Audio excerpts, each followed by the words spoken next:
Hariom. Hariom. What is your name? My name is Sneha Prasad and I belong to Patna, Bihar. Okay. Right now I'm posted as a probationary officer PO in Punjab National Bank, and this is all due to Bapuji, Asharamji Bapu. Because previously my financial status was not that good, and but my studies went well. I took Mantra Diksha in 2000 in Surat during Janmashtami Shivir, and since then my academics is growing like anything. I can't even explain. I was average student, you can say below average student, and after that I am university gold medalist in Patna. Secondly, I am state level gold medalist in painting. What happened when my IBPS paper, I cleared my PO exam in first attempt only.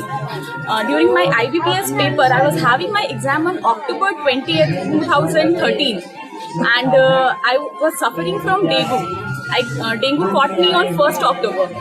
So it was only 20 days for my exam, and I was in hospital from 3rd to 10th. I got discharged on 10th of October, and my dengue was on 3rd stage. It was very critical. My platelets was going below 20,000. I was not even able to speak. For 3-4 days, I didn't even took food or water. So I was surviving only on the bottles, which the doctors were giving me.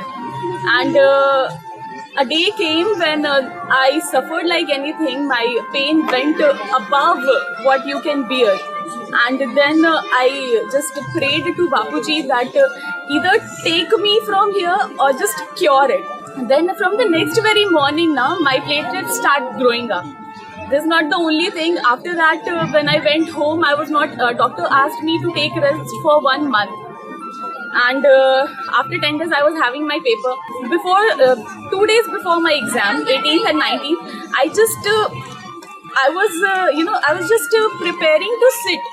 I was not able to sit. I was on complete bed rest. I was not able to sit or eat or walk. And the day came of my exam. Before exam also, the whole body was suffering from reaction of tablets. And I was not even able to sleep. My mother was also not sleeping because of that only. Next day, my father said, just let it be. Don't give the exam. Next year, we will do it. I said, no, I'll go. Then I went there. I somehow sat in the examination hall. But my whole body was not working. I was not able to feel anything in my body. My hands were moving, my eyes were moving, and I saw Bapuji standing right beside me. Bapuji स्वयं साक्षात खड़े थे मेरे बगल में, और वो मेरा पेपर दिलवा रहे थे. जो लड़की बैठ नहीं सकती थी, वो बैठ के पेपर दी, पूरा पेपर कंप्लीट करा. फर्स्ट अटेम्प्ट में हमने पेपर क्रैक कर लिया. इंटरव्यू में भी वही हुआ. जो क्वेश्चंस हम पढ़ कर गए थे, एक भी क्वेश्चन ऐसा नहीं था जो इंटरव्यूअर ने बाहर से पूछा. जो क्वेश्चन हम पढ़ के गए, बापूजी साक्षात खड़े थे, वहाँ भी खड़े थे, वहाँ दिख नहीं रहे थे, लेकिन वहाँ खड़े थे. हमें महसूस हो रहा था वो पीछे खड़े हैं. एग्जामिनेशन वाले तो वो बगल में खड़े थे. फिर भी इतनी हिम्मत नहीं थी कि हम उनके चेहरा देखे. उनके पैर देख रहे थे, उनका सफेद वस्त्र दिख रहा था, बट बापूजी का चेहरा देखने का हिम्मत नहीं था. वो बोले पेपर पे कंसंट्रेट करो. तुम पेपर निकाला, पीओ बनाया. उसके बाद फिर ट्रेनिंग के बाद भी जैसे बाकियों को रूरल पोस्टिंग है. राइट नाउ हम आगरा में इंटरनेशनल बैंकिंग ब्रांच में पोस्टेड हैं और फॉरेन एक्सचेंज डिपार्टमेंट में काम करते हैं. मेरे बैंक में मतलब ये बहुत ही ज़्यादा ये माना जाता है, लेवल वाला माना जाता है कि आप फॉरेन एक्सचेंज या क्रेडिट कर रहे हो.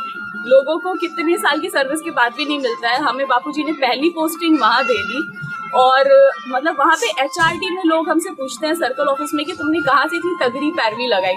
अब उन्हें क्या पता कि हमारे गुरुदेव से तगड़ी पैरवी और किसी की हो नहीं सकती है. सो लाइफ में तो I've experienced many experiences about बापूजी. मतलब अगर काउंट करवाना शुरू करें तो गिनती नहीं है. सुबह उठने से लेकर रात को सोने तक सपने में हर जगह बापूजी ही हैं. और ये जो फालतू की बकवास उनके बारे में चल रही है, एक लड़की ने ऐसा बोल दिया और उन पे ऐसा हो रहा है. वैसे तो हमारे गुरुदेव वो दूसरों को PM बनाने वाले हैं और दूसरों को जेल से निकालने वाले हैं. उनको कौन जेल में डालेगा. वो जिस उद्देश्य से गए हैं वो पूरा हो और वो जल्दी वापस आ जाए. हमारी तो बस यही प्रार्थना है. आप एक महिला है और अब एक यंग महिला है, आप सेल्फ एम्प्लॉयड हैं और आप एक वेल एजुकेटेड वुमेन हैं.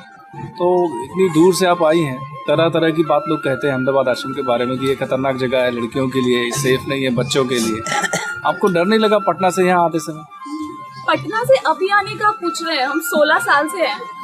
2000 में हमने दीक्षा ली है, 2016 है, तो हमको तो डर तभी लगना चाहिए था ना, 2000 में लगना चाहिए था। I am a well educated woman, I am having brains above my head, on my shoulder, so it's not that कि अगर कोई और हमको बोले और हम उसके बहकावे में आ जाए। You don't make your opinions through media. No, I won't ever make my opinion. I'm not a fool to make my opinions through media, because they are fools sitting over there and giving their opinion. They haven't even visited this place. I'm sure that उनमें से 99% लोग यहाँ नहीं आए होंगे और वहाँ बैठ के बकवास कर रहे हैं। हम 16 साल से यहाँ आ रहे हैं, हमने इतनी पढ़ाई हमने लेवल की है, और जो मीडिया में वहाँ बैठ के बकवास कर रहे हैं, I think I am more educated and more I am having more brains then them. और ये सिर्फ बापूजी की वजह से है कि हमारे पास ये सब कुछ है, वरना अगर उनके पास दिमाग होता और वो यहाँ अगर देखते तो वो कभी ऐसी बकवास नहीं करते बापूजी के बारे में। एक लड़की के कहने पे इतना कह रहे हैं, यहाँ हजारों लड़कियाँ, हम अकेली नहीं है जो यहाँ पे आए हैं। और आज आई एम वेरी प्राउड कि हम बापूजी की शिष्या है, और हमें मीडिया की बातों से बिल्कुल भी कोई फर्क नहीं पड़ता, इतना सा भी हमारा श्रद्धा डगमगाता नहीं है। मतलब प्रार्थना यही रहती है कि कभी डगमगाए भी ना, बापू के शरण में है और हमेशा बने रहें बस।